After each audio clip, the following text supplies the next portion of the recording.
الحمد لله وكفى والصلاة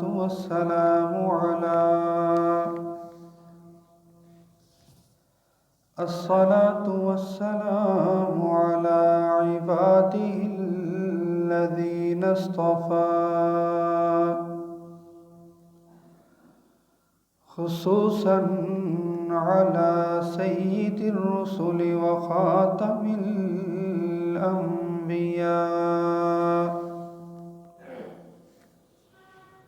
وعلى آله وأصحابه الأتقياء. أما بعد فأعوذ بالله من الشيطان الرجيم. بسم الله الرحمن الرحيم.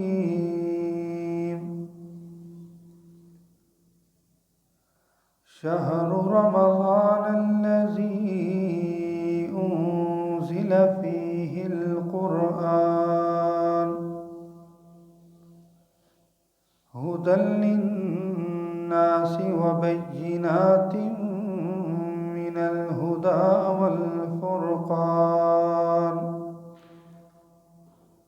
صدق الله العظيم.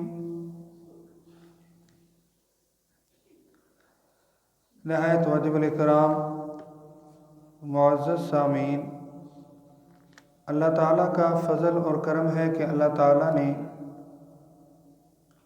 ایمان کی حالت میں جمعۃ المبارک کی نماز ادا کرنے کے لیے حاضر ہونے کی توفیق عطا فرمائی.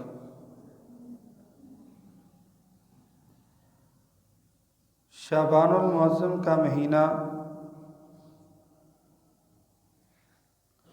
آہستہ آہستہ اپنی تکمیل کو پہنچ رہا ہے،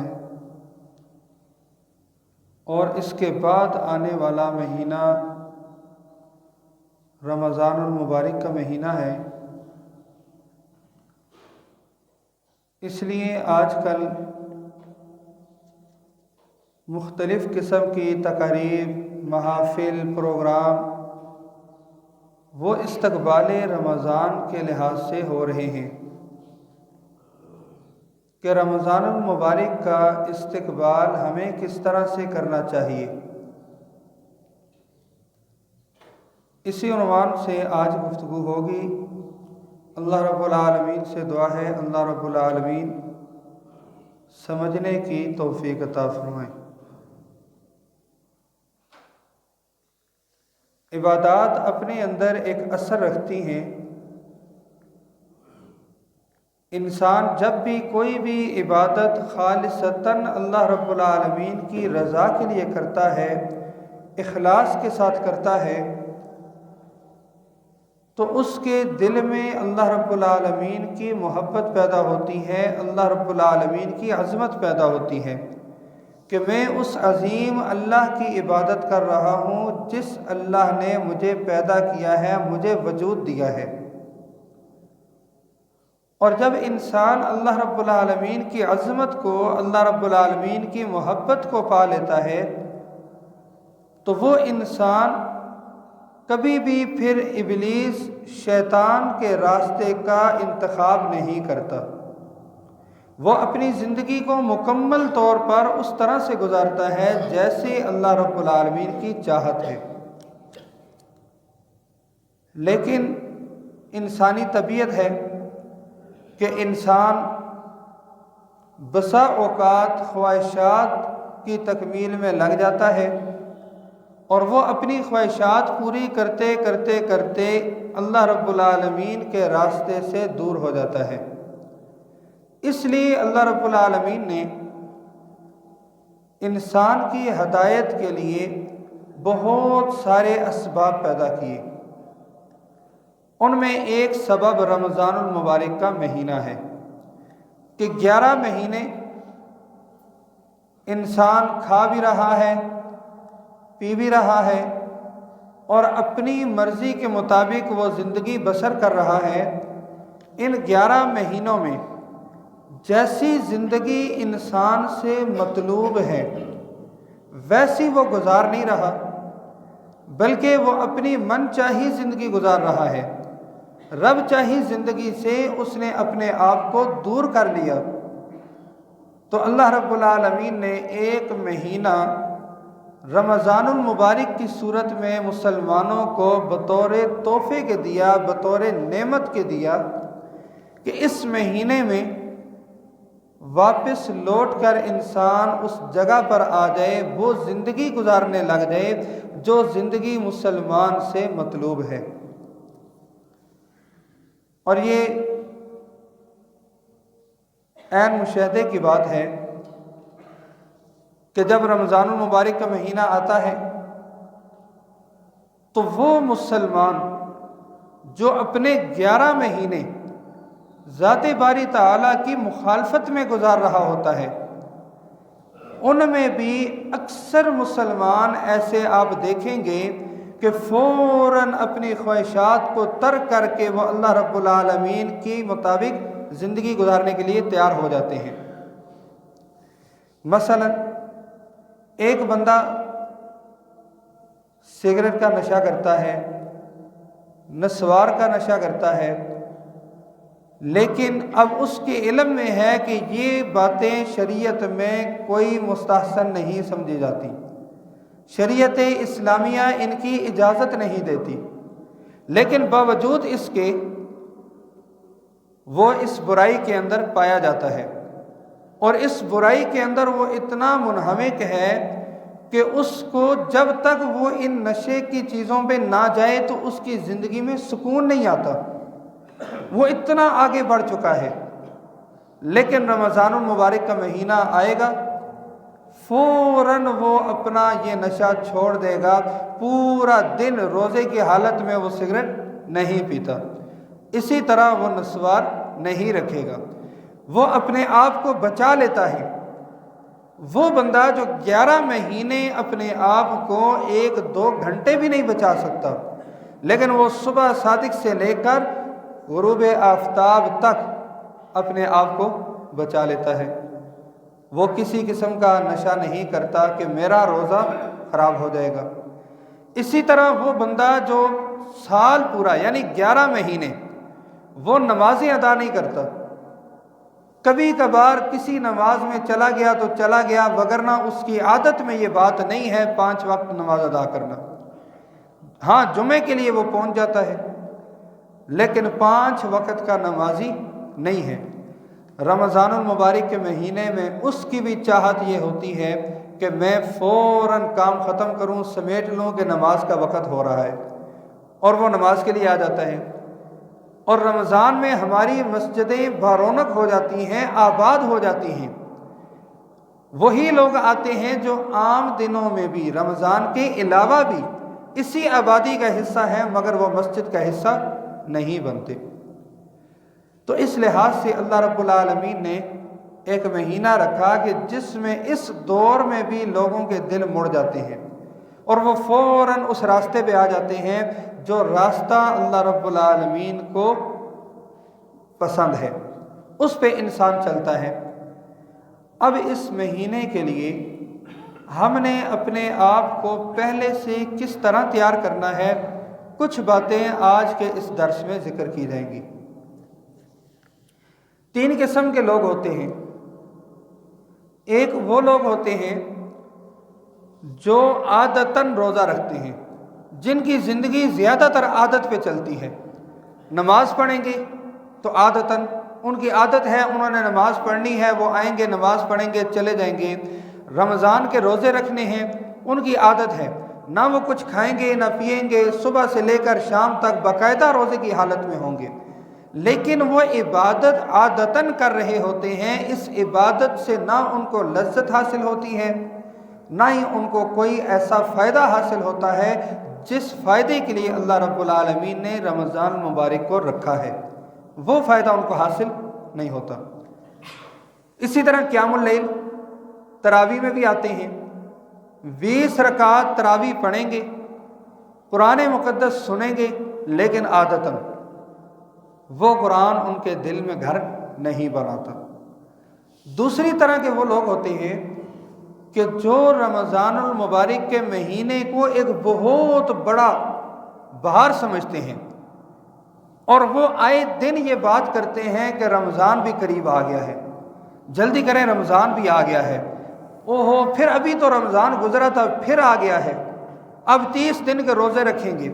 اس کے اوپر باقاعدہ لطائف جاری ہوتے ہیں، لطیفے آتے ہیں، 30 دن کے روزے رکھنے ہیں، بڑا مشکل ہے۔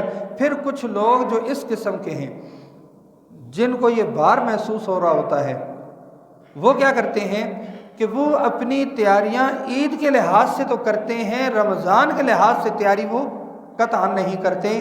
صرف ان کی تیاری یہ ہوتی ہے افطاری کا سامان آ جائے، عید کا دن ہوگا اس کے کپڑے آ جائیں، وہ خریداری ہو جائے، محض اسی کو ہی وہ اپنی تیاری سمجھتے ہیں، کیونکہ یہ رمضان کو ایک بوجھ سمجھنے والے ہیں۔ ایک قسم کے ہمارے معاشرے میں بھی یہ لوگ پائے جاتے ہیں۔ تیسرے قسم کے وہ لوگ ہوتے ہیں جو رمضان المبارک کا انتظار کرتے ہیں کہ رمضان کا مہینہ آئے، دوبارہ مسجدیں آباد ہوں، میں دوبارہ میرا تعلق قرآن سے جڑ جائے، میں 11 مہینے قرآن نہیں پڑھ رہا لیکن رمضان میں نے قرآن پاک مکمل کرنا ہے، میں قرآن پاک پڑھنے لگ جاؤں گا، تراویح میں قرآن سنوں گا، میں نے باقاعدہ اللہ رب العالمین کی عبادت کرنی ہے۔ وہ بڑا رحمتوں والا مہینہ ہے، برکتوں والا مہینہ ہے، وہ مہینہ آ جائے اس کا انتظار کرتے ہیں۔ یہ وہ لوگ ہیں جن کو رمضان المبارک سے محبت بھی ہوتی ہے اور یہ رمضان المبارک سے فائدہ بھی حاصل کرتے ہیں، اور ان کو اس عبادت میں لذت بھی محسوس ہوتی ہے۔ اب یہ تینوں قسم کے جو لوگ ہمارے سامنے آتے ہیں، ان میں جو پہلی 2 اقسام ہیں، وہ لوگ کبھی بھی رمضان المبارک کا استقبال اس طرح سے نہیں کرتے جس طرح کرنا چاہیے۔ لیکن تیسری قسم کے جو لوگ ہیں، جو رمضان کا اہتمام کرتے ہیں، رمضان سے پہلے رمضان کا انتظار کرتے ہیں، جن کی رمضان المبارک سے حقیقی محبت ہے، اس مہینے سے محبت ہے جس مہینے سے وہ رب کے گھر میں آتے ہیں، وہ لوگ اس کا استقبال کرنا چاہتے ہیں۔ ان کے لیے کچھ پوائنٹس ہیں، کچھ نکات ہیں جن کو سامنے رکھ کے اگر رمضان المبارک کا استقبال کیا جائے گا، پھر رمضان المبارک ہماری زندگیوں میں اللہ نے چاہا تو آئے گا تو ہمیں فائدہ یقینی ہوگا۔ ان میں سب سے پہلی چیز کیا ہے؟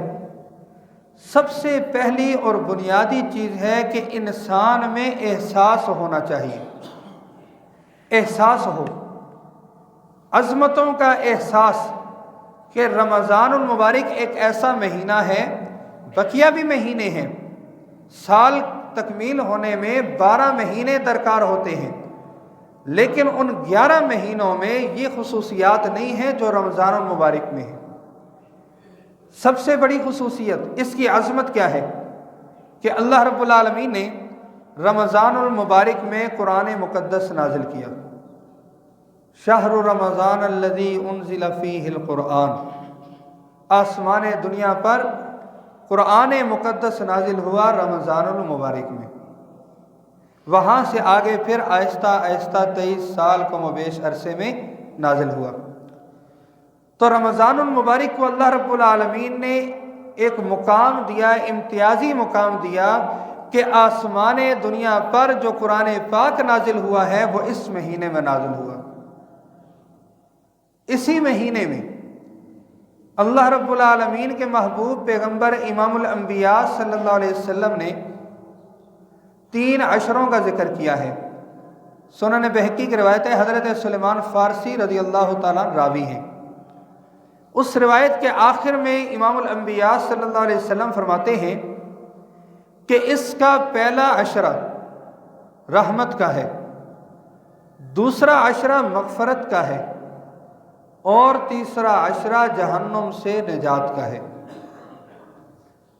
یہ خصوصیت بھی اس مہینے کی ہے، اس کے علاوہ کسی مہینے کے لیے رحمت دو عالم صلی اللہ علیہ وسلم نے یہ خصوصیات ذکر نہیں کی۔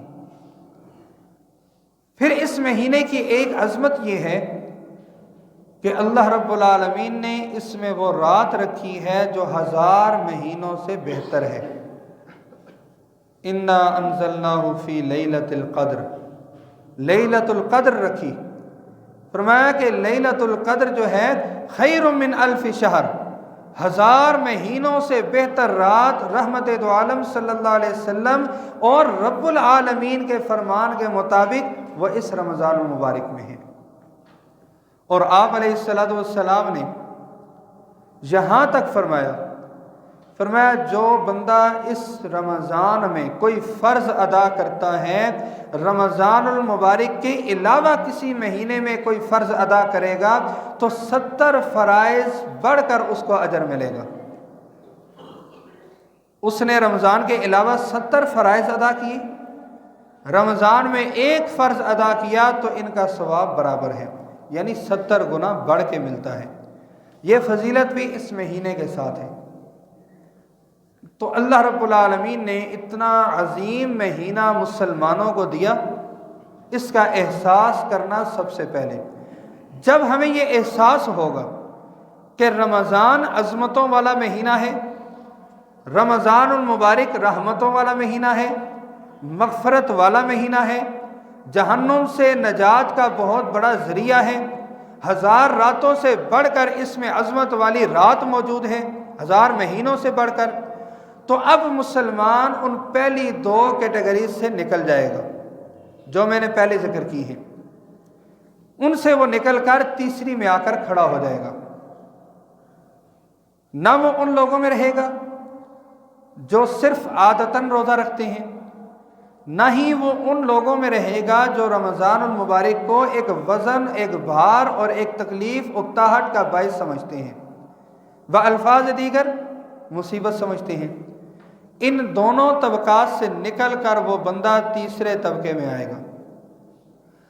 اب جب تیسرے طبقے میں وہ بندہ آ گیا احساس کرتے ہوئے، تو اب دوسرا کام کرنا ہے استقبال رمضان میں، اور وہ یہ ہے کہ جو عظمتیں، جو نعمتیں اللہ رب العالمین نے دی ہیں ان پر اللہ کا شکر ادا کرنا، ناشکری نہیں کرنی۔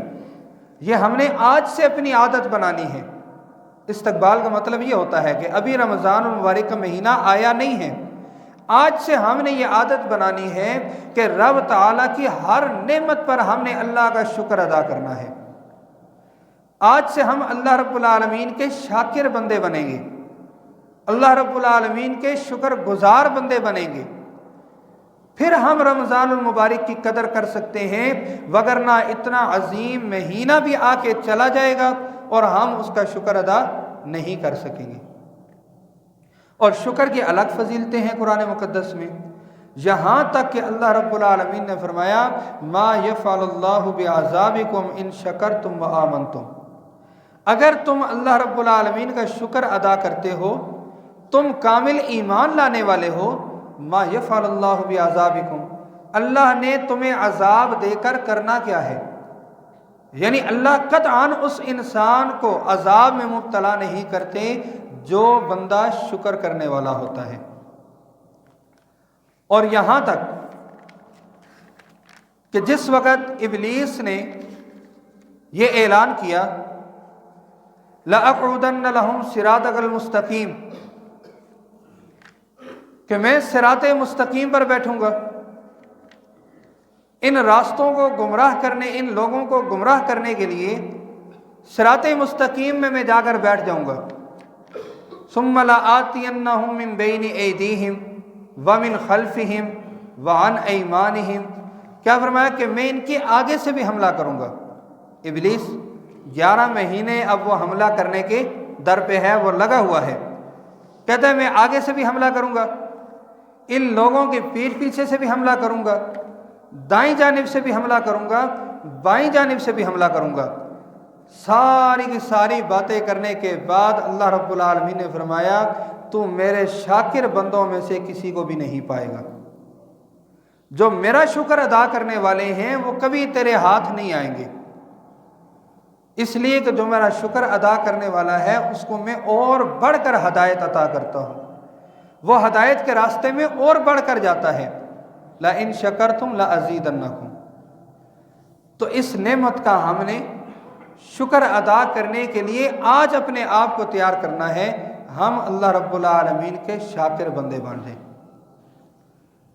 نمبر 3، جب ہمیں احساس بھی ہو گیا عظمت کا، ہم اللہ رب العالمین کے شکر گزار بندوں میں بھی آ گئے، اور صرف یہ نہیں کہ ہم نے ذات باری تعالیٰ کا ہی شکر ادا کرنا ہے، بلکہ شکریہ کو ایسی عادت بنانی ہے، اگر کوئی انسان بھی ہمارے ساتھ بھلائی والا معاملہ کرتا ہے تو ہماری زبان میں بخل نہیں ہونا چاہیے، فوراً اس کا شکریہ ادا کریں۔ اس لیے کہ آپ علیہ الصلوۃ والسلام نے فرمایا، جس نے لوگوں کا شکر ادا نہیں کیا وہ کبھی اللہ کا شکر بھی ادا نہیں کر سکتا۔ اس لیے کہ نہ شکرا انسان نہ شکرا ہی رہتا ہے، اللہ رب العالمین کا بھی شکر ادا کرنا ہے، کسی نے بھلائی کر دی تو بھلائی کرنے والے کا بھی شکر ادا کرنا ہے۔ یہ استقبال رمضان کے لیے دوسرا اصول ہے۔ اور تیسرا، اللہ رب العالمین کے محبوب پیغمبر امام الانبیاء صلی اللہ علیہ وسلم نے کیا فرمایا؟ من لم یرحم صغیرنا ولم یوقر کبیرنا، جس بندے نے ہمارے چھوٹوں پر شفقت نہیں کی، بڑوں کی عزت نہیں کی، فلیس منا، وہ ہم میں سے نہیں ہے۔ من لا یرحم لا یرحم، جو رحم کرتا نہیں اس پر رحم کیا بھی نہیں جاتا، اور اس کو کہتے ہیں صلہ رحمی۔ امام الانبیاء صلی اللہ علیہ وسلم سے جب پوچھا گیا کہ بہترین صلہ رحمی کیا ہے، تو آپ علیہ الصلوۃ والسلام نے فرمایا، اگر تم سے کوئی تعلق توڑے اور تم اس کو جوڑو، اسے صلہ رحمی کہتے ہیں۔ رمضان المبارک میں انسان جہاں اپنی خواہشات ترک کرتا ہے فقط اس لیے کہ اللہ رب العالمین کی محبت حاصل ہو جائے، اللہ رب العالمین کی رضا حاصل ہو جائے، وہ اپنی ساری کی ساری چیزیں پیچھے کر دیتا ہے، ساری خواہشات ترک کر دیتا ہے۔ ان میں ایک بہت بڑی خواہش انسان کے دل میں ہمہ وقت رہتی ہے، اور وہ ہے انانیت کی۔ انا لفظ میں، کہ میں کوئی چیز ہوں، میں کیوں جاؤں صلہ رحمی کرنے کے لیے، میں کیوں جاؤں اس کو راضی کرنے کے لیے، یا میرے قدم کیوں جائیں وہاں پر۔ اور یہ الفاظ بولے جاتے ہیں معاشرے میں کہ میری اب جاتی ہے جوتی، بڑے فخر سے بندہ یہ کہہ رہا ہوتا ہے کہ میں کیوں جاؤں، مجھے کوئی ضرورت نہیں ہے، مجھے کوئی ضرورت نہیں ہے اس کی، اللہ کا دیا ہوا بہت کچھ ہے۔ یہ بندہ اس وقت کہہ رہا ہوتا ہے کیونکہ وہ سمجھتا ہے کہ شاید اس میں بہت بڑی میری کامیابی ہے، بڑے فخر سے کہتا ہے اللہ تک دیا سب کچھ ہے، مجھے اس کی ضرورت ہی نہیں ہے، نہیں آتا تو جائے باہر میں، کوئی پرواہ نہیں ہے۔ یہ بندہ اس وقت کہہ رہا ہوتا ہے، لیکن اس کو نہیں معلوم ہوتا کہ یہ جو جملہ میں بول رہا ہوں کہ اللہ کا دیا ہوا سب کچھ ہے، اسی اللہ نے قرآن میں کیا کہا ہے، یہ انسان کے علم میں نہیں ہوتا، اور انسان اس کی طرف توجہ نہیں کرتا۔ سورہ الرعد 13واں سپارہ ہے، اللہ رب العالمین نے 25 نمبر آیت کے اندر اس صلہ رحمی کی ترغیب دی ہے، اور خالی ترغیب نہیں، ساتھ وعید بھی، کہ جب بندہ بڑے فخر سے یہ کہہ رہا ہوتا ہے کہ مجھے کوئی پرواہ نہیں، میرے پاس سب کچھ ہے، میں کوئی ان کا محتاج نہیں ہوں کہ ان کے پاس جاؤں، میں کیوں راضی کروں، یہ خود آتے ہیں تو آئیں، نہیں آتے تو قیامت تک میرا کوئی تعلق نہیں ہے۔ اس قسم کے معاملات کرنے والے بندے کے سامنے قرآن مقدس کا یہ مقام ہونا چاہیے۔ اللہ رب العالمین نے کیا فرمایا؟ اعوذ باللہ من الشیطان الرجیم والذین ينقضون عہد اللہ من بعد میثاقہ، وہ لوگ جو اللہ رب العالمین سے وعدہ کرنے کے بعد اس وعدے کو توڑ دیتے ہیں۔ کون سا وعدہ؟ جو رب العالمین نے بنی اسرائیل سے لیا ہے، وہی وعدہ رب العالمین نے قرآن بنا کر نازل کیا۔ آج مسلمان بھی رب العالمین سے وہی وعدہ کرتا ہے، لا الہ الا اللہ۔ جب انسان یہ آواز لگاتا ہے کہ اللہ کے علاوہ کوئی معبود نہیں، وہی اللہ قرآن بنا کر نازل کر رہا ہے۔ پہلا سپارہ سورہ البقرہ، رب العالمین اس وعدے کا ذکر کر رہے ہیں جو وعدہ رب العالمین نے بنی اسرائیل سے کیا۔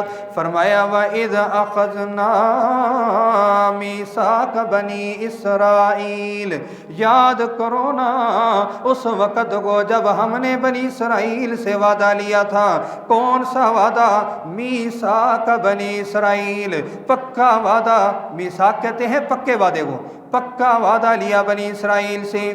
کیا وعدہ؟ لا تعبدون الا اللہ، اللہ کے علاوہ کسی کی عبادت نہیں کرنی۔ وَبِالْوَالِدَيْنِ إِحْسَانًا، والدین کے ساتھ حسن سلوک کا وعدہ۔ آج اگر کوئی بندہ یہ کہتا ہے کہ میں بہت پڑھ لکھ گیا ہوں، بڑی اچھی جاب مل گئی ہے، میرا کاروبار بڑا عظیم ہو گیا، بڑا مال کی فراوانی میرے پاس آ گئی، آج مجھے والدین کی ضرورت نہیں، بیوی بچوں کو لیتا ہے دوسری جگہ چلا جاتا ہے، نہ باپ کا پوچھنے والا، نہ ماں کو پوچھنے والا، نہ ہی ان کی خدمت کرنے والا، نہ ہی وہ جذبات رکھنے والا، یہ بندہ رب العالمین سے وہ وعدہ توڑ رہا ہوتا ہے اور وہ فیصلہ بھی توڑ رہا ہوتا ہے جو رب العالمین نے سورہ بنی اسرائیل میں کر دیا۔ وَقَضَىٰ رَبُّكَ أَلَّا تَعْبُدُوا إِلَّا إِيَّاهُ وَبِالْوَالِدَيْنِ إِحْسَانًا۔ ایک دوسرا وعدہ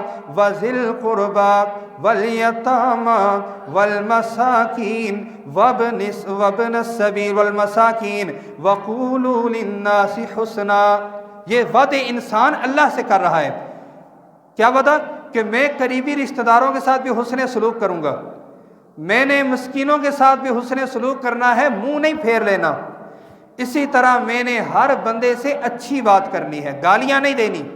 وَقُولُوا لِلنَّاسِ، لوگوں سے گفتگو کروں گا تو بڑی اچھی گفتگو کروں گا، گالیاں نہیں دوں گا، بد کلامیاں نہیں کروں گا۔ اب یہ بندہ رب العالمین سے وعدہ کرنے کے بعد اس وعدے کو توڑ رہا ہے۔ والذین ینقضون عہد اللہ من بعد میثاقہ، اب اس نے وعدہ توڑ دیا، نقصان کیا ہوا؟ کہنے کو تو بڑے فخر سے کہتا ہے کہ مجھے کوئی پرواہ نہیں، لیکن رب العالمین نے قرآن میں تیرے لیے وعید نازل کی۔ فرمایا وَيَقْطَعُونَ مَا أَمَرَ اللَّهُ بِهِ، اس بات کو بھی توڑ دیتا ہے جس بات کا رب العالمین نے حکم دیا۔ ایوصل، صلہ رحمی کرنا، جوڑ کے رکھنا، آپس میں جڑ کے رہنا، توڑنے والی باتیں نہیں کرنی، یہ پھر بھی وہ نہیں کرتا۔ وَيُفْسِدُونَ فِي الْأَرْضِ، زمین میں فساد پھیلانا چاہتا ہے۔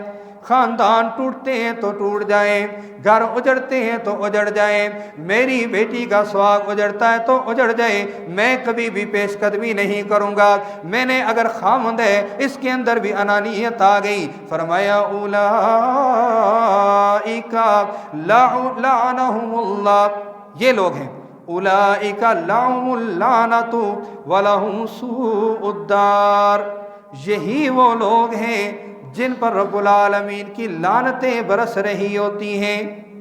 یہ چیز، اس کو صلہ رحمی کہتے ہیں۔ اگر کوئی بندہ صلہ رحمی نہیں کرتا، وہ خود تو کہتا ہے جی مجھے ضرورت نہیں، ضرورت نہیں والے بندے پر اسی لمحے اللہ رب العالمین کی لعنت برستی ہے۔ رب العالمین نے واضح فرمایا اولئک لہم اللعنہ، ان پر اللہ کی لعنت برستی ہے جو لوگ صلہ رحمی کو فوقیت نہیں دیتے۔ تو رمضان المبارک سے پہلے ہم نے یہ تیاری کرنی ہے کہ ہم کہیں اللہ رب العالمین کی لعنت کے تلے تو نہیں ہیں، کیونکہ لعنتی انسان رمضان کی برکتوں سے محروم ہو جاتا ہے۔ اس لیے عرض کر رہا ہوں رمضان المبارک سے پہلے اس لعنت سے ہم نے نکلنا ہے۔ اگر ہم اس میں پائے جاتے ہیں، اگر نہیں پائے جاتے تو پھر بھی اللہ کا شکر ادا کریں کہ اللہ نے ہمیں اس سے محفوظ رکھا۔ اسی طرح چوتھا اصول، رمضان المبارک کے مہینے سے آنے سے پہلے ہم نے اپنا تعلق قرآن مقدس سے جوڑنا ہے۔ اگر آج نہیں جوڑیں گے، وقت گزر جائے گا، رمضان کا مہینہ آئے گا فوراً انسان پر شیطان حملہ آور ہوگا. اور یہ بات یاد رکھیں، تراویح 8 ہیں یا 20 ہیں یہ موضوع الگ ہے، بڑے اس پہ مناظرے بھی ہو گئے، دونوں طبقات موجود ہیں، کچھ 8 پڑھتے ہیں، کوئی 20 پڑھتے ہیں. نہ تو اس کا وقت تقاضا کرتا ہے، نہ میرا یہ آج کا عنوان ہے کہ میں اس کو جسٹیفائی کروں کہ جی 20 ہیں، یا اس کی تردید کروں کہ جی نہیں 8 نہیں ہیں. وہ میرا عنوان نہیں. عنوان یہ ہے قرآن مقدس سے محبت. جس وقت انسان کا تعلق قرآن سے نہیں جڑتا اور وہ بندہ قرآن پاک کی اہمیت کو نہیں پہچان پاتا، پھر وہ بندہ حنفی ہوتے ہوئے بھی ایک جملہ بولتا ہے کہ نہیں جی 8 بھی ہونی ہے، 9 لوگ 8 پڑھ لیں. یہ ہمارے معاشرے میں یہ جملہ بولا جاتا ہے. عام دنوں میں 11 مہینے اور رمضان میں بھی فقہ کے لحاظ سے وہ فقہ حنفی کا فالور ہے، فقہ حنفی کو ماننے والا ہے. اس کو پتہ ہے کہ 20 ہیں، لیکن وہ اپنی تسلی کے لیے کہتا ہے کہ نہیں 8 بھی تو ہیں. وہ دیکھیں جی وہ لوگ 8 پڑھ رہے ہیں. اگر 8 پڑھنی ہیں اور یہ سمجھتا ہے اس کی ریسرچ کے مطابق، اس کی تحقیق کے مطابق 8 ہی بنتی ہیں، تو یہ اس مسجد میں کیوں نہیں جاتا جہاں 8 میں پورا قرآن پاک پڑھا جاتا ہے؟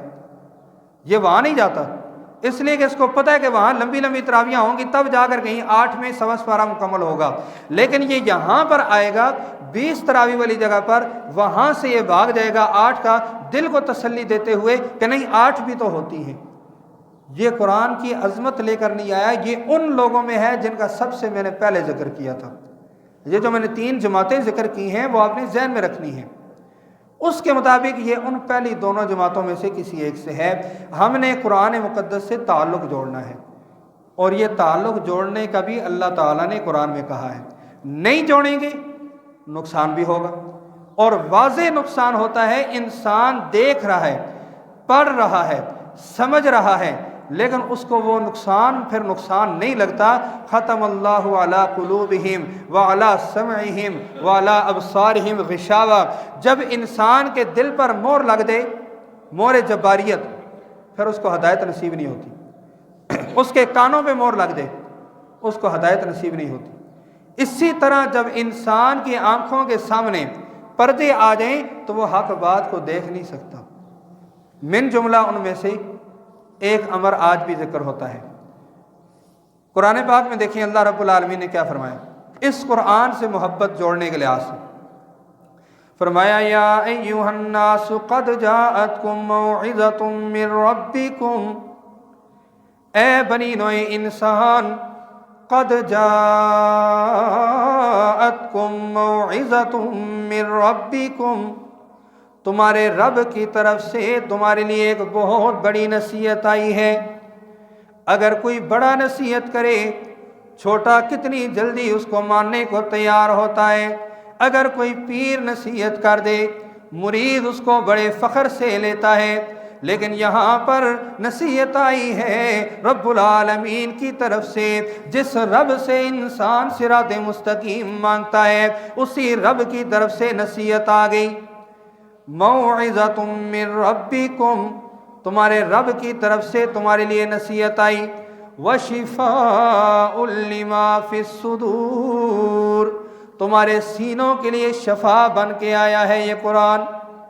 اگر قرآن سے تعلق نہیں جڑے گا، سینہ موجود ہوگا، دل بھی موجود ہوگا، دماغ بھی موجود ہوگا، نگاہیں بھی ہوں گی، ساری کی ساری چیزیں ہوں گی، مگر ہدایت نصیب نہیں ہوگی. کیسے؟ پھر ایک بات میرے دوستو یاد رکھنا، ایک جگہ جانا ہوا، وہاں پر جا کر میں نے ایک عبارت پڑھی ہے.